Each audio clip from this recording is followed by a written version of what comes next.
Pode ser uma coisinha um pouquinho mais longa? Porque eu gosto muito disso aqui. Eu ia ler um soneto, mas eu prefiro ler este aqui. Lamentação de Peter Vanderlei no Outeiro da Cruz. Eu, Peter Vanderlei, soldado da Holanda, trazido até aqui na luta santa contra os papistas, mas também movido pelo sonho da aventura e da riqueza, fui morto aqui, numa emboscada dos guerrilheiros do Brasil. Fui morto aqui, neste lugar, depois chamado Outeiro da Cruz em memória desta emboscada. E aqui me tenho para sempre. Os meus derrotados camaradas regressaram. Eu sou o filho pródigo que os pais nunca reviram. A violência do sol, o peso das chuvas, o tempo tropical não me desgasta. Mas perdi para sempre o claro escuro da Holanda, os canais onde a água refletia as tabernas. Perdi as planícies onde o gado frígio pastava na bruma, onde o gado malhado transformava em leite a pastagem gorda. Aqui, neste Outeiro da Cruz, hoje envolvido, hoje engolido pela cidade, passam os que procuram o aeroporto e me deixam as suas lições de bem partir, de mal partir. Aqui por perto manobro os caminhões de refrigerantes. Eu não parto. O meu refrigério é apenas esta brisa triste, trazendo os adeuses do mar. Eu, outrora chamado Peter Vanderlei, espírito preso neste Outeiro da Cruz, cumpro uma pena interminável, expio um pecado de que não me lembro. O meu corpo de 20 anos, depositado neste chão, composição que se decompôs rapidamente, o meu corpo me abandonou. A minha pele clara, os meus olhos claros, os meus músculos, os meus cabelos ruivos me abandonaram. E aqui me tem, menos do que sombra, corpo etéreo, fantasma, alma penada que ninguém vê, que ninguém ouve, que ninguém conhece, neste exílio post-mortem.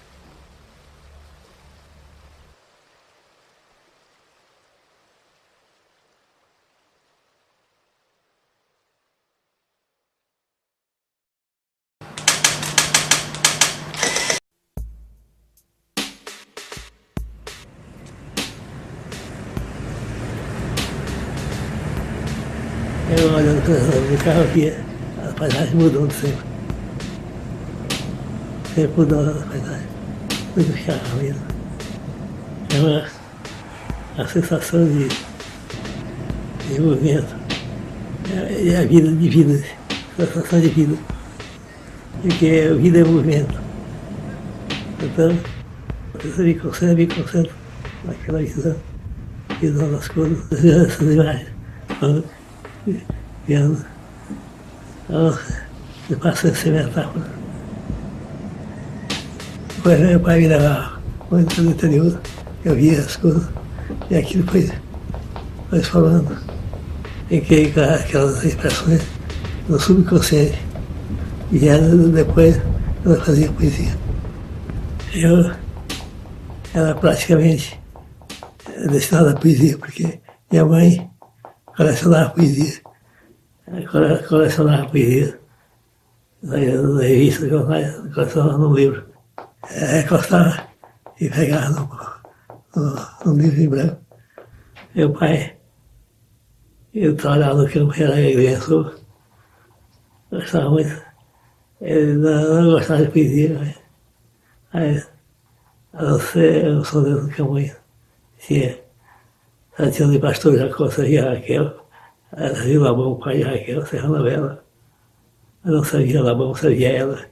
Esse soldado, meu pai sabia decorado.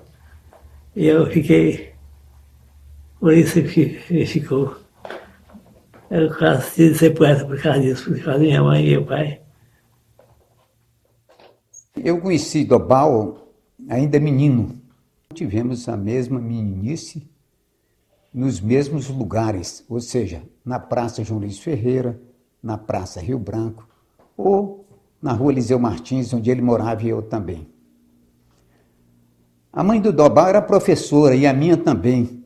Quer dizer, vejo então, a aproximação era maior. Um dia eu cheguei na casa do Dobal, minha mãe foi visitar a mãe dele, eu cheguei na casa do Dobal, ainda início da adolescência, e ele me mostrou um poema e em seguida um conto. Eu não sabia que ele era dado à literatura, mas ele me mostrou um poema e em seguida um conto. Eu achei excelentes. What's going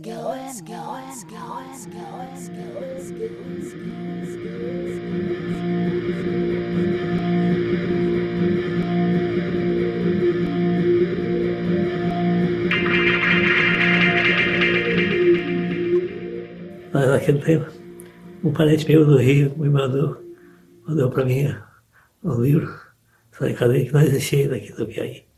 A gente lia tudo, todos os comics que apareciam, e o Dobal foi o representante, foi o responsável, aliás. Eu me lembro bem de que o primeiro álbum que apareceu foi o de Flash Gordon no Planeta Mongo. E a partir daí, o Flash Gordon era conversa do café, do almoço, do jantar, dos encontros. A gente sonhava e pensava em alcançar e atingir outros mundos, quando a gente não havia alcançado nem o nosso mundo local aqui. Então, hoje nasceu o próximo Mandrake Wine. Lendo aquilo, aumentou a vontade de ler, a vontade de aprender a ler mais. E a conversa ia, e a gente passava a ler, e o resultado foi que a gente teve mesmo o hábito de ler. Institucionalizou-se o hábito da leitura.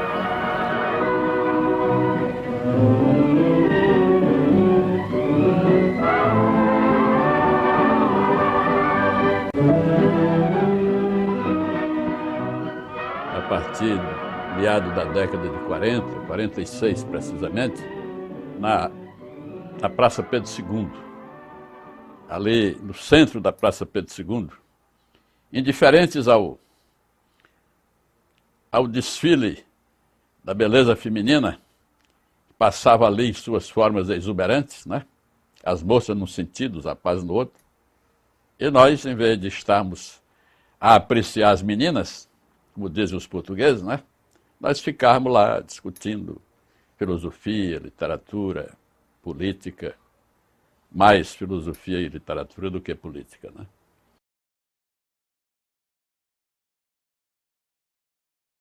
Eu andei no meio da praça.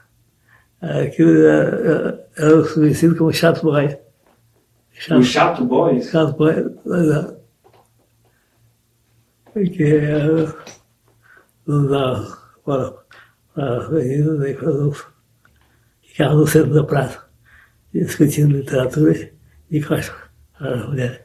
De costas para as mulheres.